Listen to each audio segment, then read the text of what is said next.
حلیمہ ابھی تک نہیں جاگی تھی۔ ماما پلیز آنکھیں کھول دے، آپ کا غازی من ناراض ہو جائے گا۔ ماما میں بابا کو واپس لے آؤں گا، آپ تو اٹھے نا، میں انعام کو بھی یہاں لے آؤں گا، آپ تو ویسے بھی اس کے رونے سے جاگ جاتی ہے نا۔ ماما پلیز اپنی ایسے آنکھیں بند نہ رکھیں، کچھ تو بولے پلیز، وہ روتے ہوئے کہہ رہا تھا۔ ڈاکٹر اسے باہر جانے کے لیے کہہ رہے تھے لیکن وہ سن ہی نہیں رہا تھا۔ پھر احمد کو مجبوراً اندر آ کر احتشام کو باہر لے جانا پڑا، جو اب بری طرح رو رہا تھا۔ بڑے بابا انعام کو لے آئے پلیز، وہ روتے ہوئے احمد سے بولا۔ وہ انعام کو اپنے ساتھ رکھنا چاہتا تھا، بلکہ اس کی حفاظت کرنا چاہتا تھا۔ سب اس کی حالت سمجھ سکتے تھے، اس لیے بشریٰ اور زینش دوبارہ گھر چلی گئی اور انعام کو لے آئی، لیکن انعام کو لانے کے باوجود حلیمہ ہوش میں نہیں آئی۔ ڈاکٹرز نے بتایا کہ اگلے 24 گھنٹے میں اسے ہوش نہ آیا تو پیشنٹ کوما میں بھی جا سکتی ہے۔ غازی اتنا سمجھتا تھا کہ coma is just like a death in which person can't speak۔ پھر یہ ہوا کہ انعام کے مسلسل رونے اور مسلسل دعاؤں سے وہ جاگ گئی، لیکن اس کی آنکھوں میں ویرانی تھی۔ یوں لگ رہا تھا جیسے وہ سب کو پہچاننے سے انکار کر رہی ہو۔ وہ بالکل خاموش ہو گئی تھی، ہر جذبہ ختم ہو چکا تھا، کیونکہ حلیمہ کا سب کچھ تو سلطان غازی کے ساتھ تھا۔ اگلی رات وہ قدرے بہتر تھی، اس لیے گھر جانا چاہتی تھی۔ احتشام بھی اب بالکل خاموش ہو چکا تھا، بس ماں کا ہاتھ مضبوطی سے تھامے رکھا تھا، جسے یقین دلا رہا ہو وہ ان دونوں کی حفاظت کرے گا۔ انعام حلیمہ کی گود میں ہی تھا۔ وہ 2 سال کا بچہ یہ نہیں جانتا تھا کہ اس کا باپ مر گیا ہے۔ احمد کو ابھی اسلام آباد غازی کے باڈی لینے جانا تھا، کیونکہ فیصل نے اسے آفر دی تھی کہ وہ اپنے بھائی کو دفنانا چاہتا ہے تو اس کی جلی سڑی ہوئی لاش لے جائے۔ اب وہ آگے کا لائحہ عمل طے کر رہا تھا کہ اب اسے غازی کی موت کا بدلہ کیسے لینا ہے، اور احتشام نے ساتھ جانے کی ضد کی۔ وہ اب اس بچے کو انکار نہیں کر سکتے تھے، اس لیے باقی سب کو ڈرائیور کے ساتھ گھر بھیج کر خود شام کو لے کر اسلام آباد کے لیے روانہ ہو گئے۔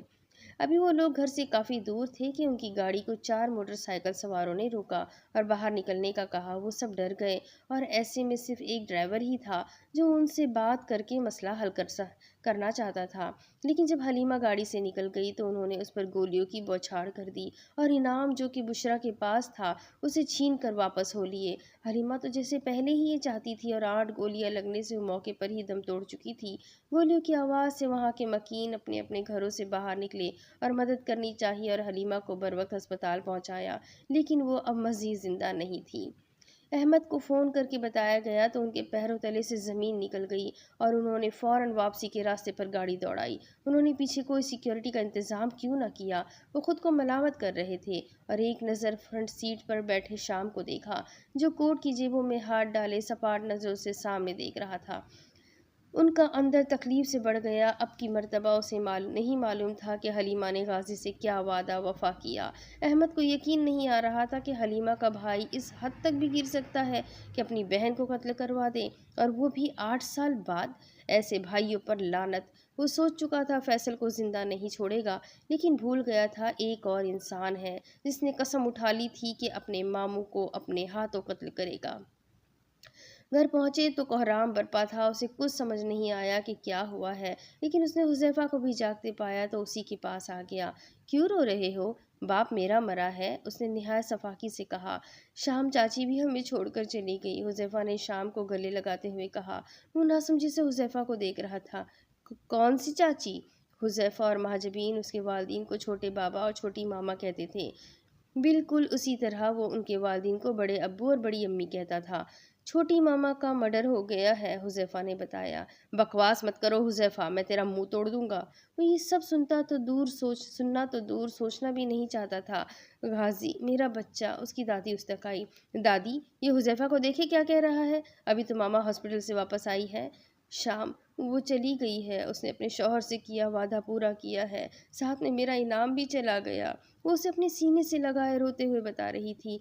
انعام میرا بھائی وہ کہاں ہے؟ وہ اس سے جدا ہو کر ہنسیانی کیفیت میں بولا۔ اسے لے گئے ہیں، اس کی دادی نے بتایا۔ کون لے گئے ہیں انعام کو؟ وہ غصے سے پوچھ رہا تھا، اپنے بھائی کا خیال بھی نہ رکھ سکا۔ میں سب کو مار دوں گا۔ ماما کہاں ہے آپ؟ وہ فوراً باہر کی طرف بھاگا جہاں کوئی ایمبولینس آئی تھی۔ ان کے گھر میں رش بڑھتا ہی جا رہا تھا۔ اس کی پھپھو اور تائی بار بار اسے اندر کی طرف بھیجتی لیکن وہ قابو میں نہیں آ رہا تھا۔ اپنی ماں کو خون میں لت پت دیکھا جہاں پرسکون سی آنکھیں بند کیے سو رہی تھی۔ ایک پل کے لیے اسے واقعی لگا کہ وہ صرف سو رہی ہے، لیکن وہ صرف سو نہیں رہی تھی۔ ماما کیا ہوا؟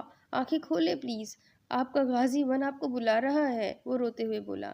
یہ زیادہ تکلیف دہ تھا کہ اس کی ماں بھی مر گئی تھے، اس کی جنت مر گئی ہے، وہ کہاں اپنی جنت تلاش کرے گا؟ غازی وہ مر چکی ہے، پلیز انہیں مزید تکلیف مت دو، زینش نے اسے پیار سے روتے ہوئے بتایا۔ وہ صرف غازی کہہ رہی تھی پر وہ غازی ون تھا۔ کہاں گیا غازی؟ غازی کی محبت، غازی 2 کہاں گئے یہ سب کے سب؟ نہیں، کوئی نہیں مرا، آپ سب بکواس کر رہے ہیں، میرے ماں باپ اور بھائی سب زندہ ہے۔ سنا آپ سب نے؟ زندہ ہے سب۔ اللہ پاک سب کو ایسے نہیں بلاتا اپنے پاس، سب کا نمبر ہوتا ہے، ایک ساتھ سب نہیں مر جایا کرتے۔ وہ اپنی پھپھو کی باہوں میں بے قابو ہو رہا تھا۔ I will kill myself too، میں خود کو بھی مار دوں گا۔ وہ ماں کے پاس سے اٹھ کر اندر کی طرف بھاگا۔ غازی بیٹا میری بات سنو، زینش روتے ہوئے اس کے پیچھے بھاگی۔ مجھے بھی اپنی فیملی کے پاس جنت میں جانا ہے، ماما بابا اور انعام کے پاس۔ آپ بولو، مجھے کوئی نہیں روکے گا، سب کو مار دوں گا، میں خود کو بھی۔ بولتے بولتے وہ بہت زور کا نیچے گرا تھا۔ وہ 7 سال کا تھا جب سب ختم ہو گیا تھا۔ آخری چہرہ اس کے سامنے اپنی ماں کا ہی آیا تھا جہاں پر ویرانی سی ویرانی تھی۔ اس کی ماں مر گئی تھی، اس کی ماں مر گئی تھی۔ وہ کیا کرتا کہ ان سب کو واپس لے آتا؟ کیا وہ کچھ کر سکتا تھا؟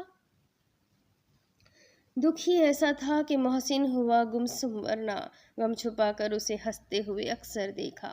شام اپنے بھائی کا خیال رکھنا گومی، آئی پرومس، تم اچھے بچے بنو گے، بالکل اپنے بابا کی طرح بہادر۔ ہمیں فخر ہونا چاہیے کہ یہ سلطان غازی کا بہادر بیٹا احتشام غازی ہے۔ پھر اپنے بھائی کو بھی بہادر بنانا، بالکل اپنے جیسا۔ مجھ سے اور بابا سے جڑے ہر رشتے کی عزت کرنا، عورتوں کی عزت کرنا۔ تمہیں پتہ ہے نا ایک عورت کتنی طاقتور ہوتی ہے، اور تم کبھی کسی عورت پر ہاتھ نہیں اٹھاؤ گے۔ جب تمہاری شادی ہو جائے گی تو تمہیں کبھی کبھی اپنی بیوی پر غصہ آ جایا کرے گا، لیکن تم اسے پیار سے سمجھاؤ گے اور اسے درگزر کرو گے۔ اگر کبھی ایسی صورتحال آ گئی کہ تم کسی عورت کو معاف نہ کر سکو تو میرے بارے میں سوچنا کہ تمہاری ماں بھی ایک عورت ہے۔ اگر تم نے کبھی کسی عورت پر ہاتھ اٹھایا تو سمجھنا تم نے مجھ پر ہاتھ اٹھایا، تم نے اپنی ماں پر ہاتھ اٹھایا ہے۔ مجھ سے وعدہ کرو لائف میں کبھی بھی مایوس نہیں ہوگے، حالات کیسے ہی کیوں نہ ہو۔ تم نے صرف اللہ پاک سے مدد مانگنی ہے، تم نے سخت جان بننا ہے، بالکل اپنے بابا کی طرح۔ غازی ون ہر زمین کا سروائیول ہونا چاہیے۔ میری جان اپنے بھائی کا بہت سارا خیال رکھنا اور ماما بابا کے لیے ہمیشہ دعا کرتے رہنا۔ ہم بھی تم لوگوں کے لیے ہمیشہ دعا کریں گے اور تم لوگوں کو خوش دیکھنا چاہیں گے۔ حلیمہ پیار سے احتشام کے بالوں میں انگلیاں پھیرتے ہوئے اسے سمجھا رہی تھی، کیونکہ وہ اسے بہت چھوٹی عمر سے بہت سی باتیں بتانے لگی تھی، یہاں تک کہ وہ اسے بتا چکی تھی کہ وہ گھر سے بھاگی بھی تھی۔ احتشام کا دل کبھی حلیمہ کی طرف سے میلا نہیں ہوا تھا، کیونکہ وہ بہت چھوٹی عمر سے اس کے دل میں محبت کا پودا لگایا گیا تھا۔ وہ اپنی ماں سے بہت محبت کرتا تھا اور یہ حلیمہ کی موت تھی جس نے اسے توڑ دیا تھا۔ وہ اپنی ماں کا رازدار تھا، وہ اپنی ماں سے عقیدت رکھتا تھا، لیکن سب غلط ہو گیا تھا۔ مجھے ایسا کیوں لگ رہا ہے کہ آپ لوگ ہمیں چھوڑ کر جانا چاہتے ہیں، شام نے مسکرا کر کہا۔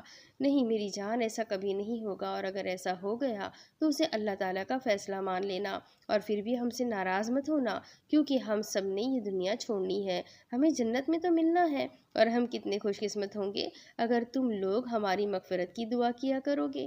ہمیں تم لوگوں کی دعاؤں کی ضرورت ہوا کرے گی، تم دعا کرو گے نا ہمارے لیے؟ آف کورس ماما، آپ دونوں ہی تو میرے لیے سب کچھ ہے، اور غازی 2 بھی، وہ مسکرایا۔ ہم سے ناراض بھی نہیں ہوں گے؟ نو ماما، میں آپ لوگوں سے کبھی ناراض نہیں ہو سکتا۔ You are the best parents in the world, آپ دنیا کے سب سے بہترین والدین ہیں۔ وہ پیار سے اپنی ماں کے ہاتھ چومتے ہوئے بولا تھا، لیکن کہیں اندر ڈر بھی بیٹھ گیا تھا کہ وہ اس کے والدین نے اسے چھوڑ دیا تو وہ کیسے زندہ رہے گا۔ دیکھو تو لٹل غازی ہماری باتیں سن کر کس طرح مسکرا رہا ہے۔ حلیمہ نے آسودہ سی مسکراہٹ کے ساتھ اپنے دوسرے بیٹے کو دیکھتے ہوئے کہا، جس کے نین نقش بالکل اس کے باپ جیسے تھے۔ میرا بھائی دنیا کا بہترین بھائی ہے، ہر کوئی بیسٹ ہے، تو تم کیا ہو میری جان؟ حلیمہ نے پیار سے پوچھا۔ میں وہ مقدس انسان ہوں جس کے پاس سب کچھ بہترین ہے، وہ پیار سے جتا کر بولا تو حلیمہ کھلکھلائی۔ اور اللہ کا شکر ہے جس نے آپ کو بہترین نعمتوں سے نوازا۔ اس نے پیار سے احتشام کو کہا، ماما ایسے ہی ہنستی رہا کرے۔ اس نے اٹھ کر حلیمہ کے دونوں گال چومے۔ حلیمہ ہنستی چلی گئی، یہاں تک کہ وہ احتشام کو دیکھتے ہوئے رونے لگی اور اسے خود سے لگا لیا۔ شام، ماما لوز یو، روئیے مت ماما، اللہ سب ٹھیک کر دیں گے۔ اس نے ماں کے آنسو صاف کیے۔ انشاءاللہ، حلیمہ نے مسکرا کر کہا۔ ایک جھٹکے سے شام کی آنکھ کھلی تھی۔ وہ اپنے کمرے میں ہی تھا، لیکن وہاں نہ اس کی ماں تھی اور نہ ہی اس کا بیسٹ بردر۔ یہ اس کی حلیمہ کے ساتھ آخری گفتگو تھی جو وہ سونے سے پہلے کر چکا تھا، لیکن اس وقت وہ سب کہاں ہے؟ وہ اٹھا اور باہر کی طرف بھاگا۔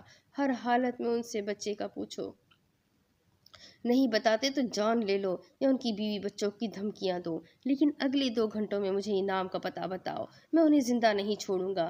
بڑے بابا کی آواز آئی تو وہ ان تک آیا۔ بابا کدھر ہے؟ سلیمان احمد فون بند کر کے اس کی طرف متوجہ ہوئے۔ غازی تم جاگ گئے، اللہ کا شکر ہے، وہ اس کے پاس آ کر پیار سے بولے۔ اس نے خالی نظروں سے انہیں دیکھا۔ انعام، بابا، ماما کدھر ہے سب؟ اپنے سوال کا جواب نہ پا کر وہ گھر کے ایک ایک کونے کو دیکھنے لگا، جسے ابھی کہیں سے اس کے بابا آ جائیں گے اور انعام انہیں دیکھ کر رونا شروع کر دے گا۔ حلیمہ اور غازی لڑ پڑیں گے کہ انعام کو میں چپ کرواؤں گا، کیونکہ انعام روتا ہی نہیں تھا، جب روتا تھا تو صرف غازی کو دیکھ کر۔ غازی میرا بچہ، ادھر میرے پاس آؤ، اسے پیار سے پچکارتے ہوئے بولے۔ وہ چند لمحے سب کچھ دیکھتا رہا، کچھ سوچتا رہا۔ مجھے قبرستان جانا ہے۔ سلیمان احمد اس بچے کی بات سن کر دنگ رہ گئے اور اسے لے جانے کی حامی بھر لی۔ غازی کچھ کھا لو، احمد نے کہا، جس پر اس نے نفی میں سر ہلایا۔ وہ واحد غازی رہ گیا تھا، ہاں وہ غازی ہی رہ گیا تھا۔ وہ اب بالکل خاموش ہو چکا تھا۔ آج حلیمہ اور غازی کو مرے ہوئے 1 ہفتہ ہو چکا تھا، لیکن احتشام غازی کو چپ ہی لگ گئی تھی اور وہ اس قدر دکھی تھا کہ خودکشی کر کے جنت میں اپنی فیملی کے پاس جانا چاہتا تھا، بالکل حلیمہ کی طرح جب وہ خودکشی سے فرار چاہتی تھی۔ یوں ہی بے سبب نہ پھرا کرو، کوئی شام گھر میں رکا کرو، وہ غزل کی سچی کتاب ہے، اسے چپ کے پڑھا کرو۔ معظم بیٹا جاؤ، غازی کو جگاؤ، سب کے ساتھ ناشتہ آ کر لے، بشرا نے معظم سے کہا اور اس نے لا تعلقی سے ایسے دیکھا جیسے کسی غازی کو نہ جانتی ہو۔ اب تو معظم کی جوتی بھی اس کمرے میں نہیں جائے گی، وہ تلخی سے سوچ کر رہ گئی۔ امی سونے دے، جب ناشتہ کرنا ہوا نیچے آ جائیں گے، وہ سنجیدگی سے بولی۔ آج خلاف معمول وہ بالکل خاموش تھی۔ میں نے سوچا آج اتوار ہے تو سب اکٹھے ناشتہ کر لیں گے۔ معظم نے کوئی جواب نہیں دیا اور اس بات کو اس کے والدین نے محسوس کیا۔ کیا بات ہے معظم، طبیعت ٹھیک ہے؟ بالکل خاموش سی بیٹھی ہو۔ جی ابو، میں بالکل ٹھیک ہوں، اس نے مختصر جواب دیا۔ حذیفہ اور منہا وغیرہ کے عمرے پر جانے کے بعد سے وہ بہت خاموش سی تھی اور سب نے یہی سمجھا تھا کہ یہ خاموشی انہی کے جانے کی وجہ سے ہے۔ در حقیقت یہ ساری خاموشی غازی کے تھپڑ کی وجہ سے تھی جو اس نے اسی رات مارا تھا جب اس کی حقیقت معظم کو پتہ چلی، لیکن ابھی تک معظم نے کسی سے کچھ نہ کہا۔ یونیورسٹی میں دل لگ جاتا ہے میری بیٹی کا؟ انہوں نے پیار سے پوچھا۔ انہیں کچھ غلط لگ رہا تھا۔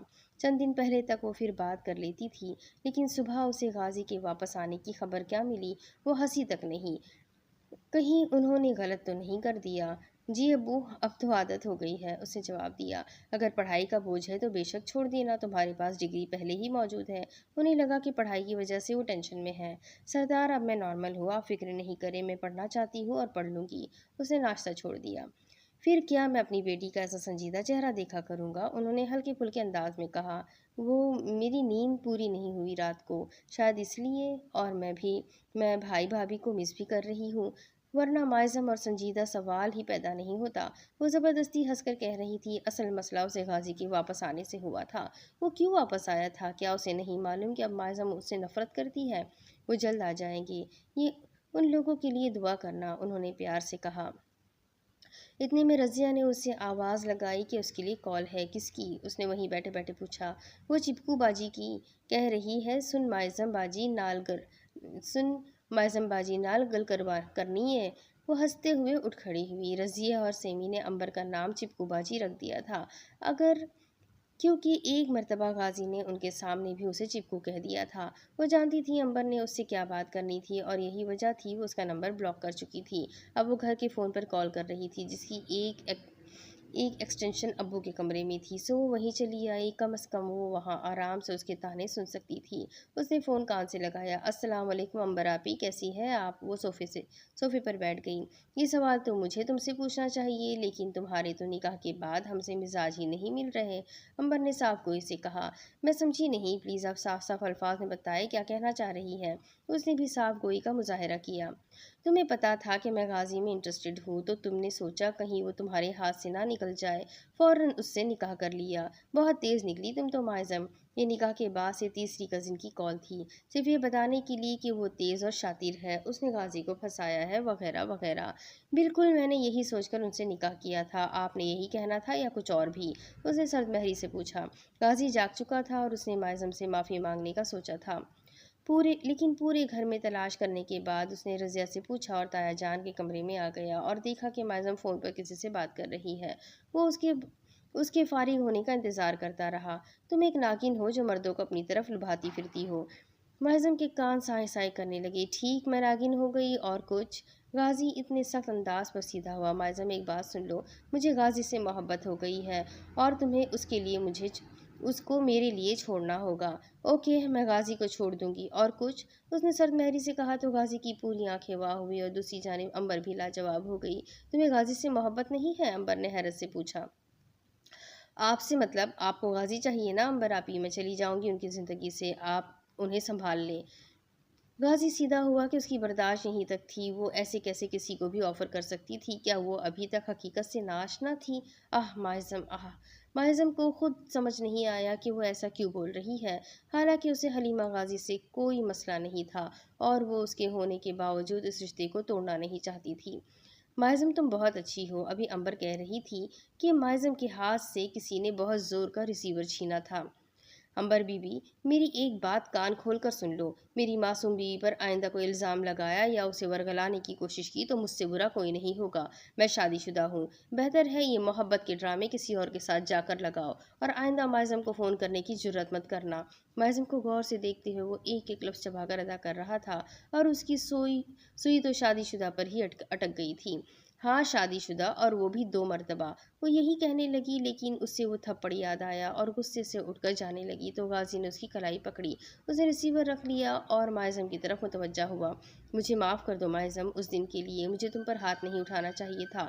تم چاہو تو بدلے میں مجھے بھی 2 تھپڑ لگا سکتی ہو۔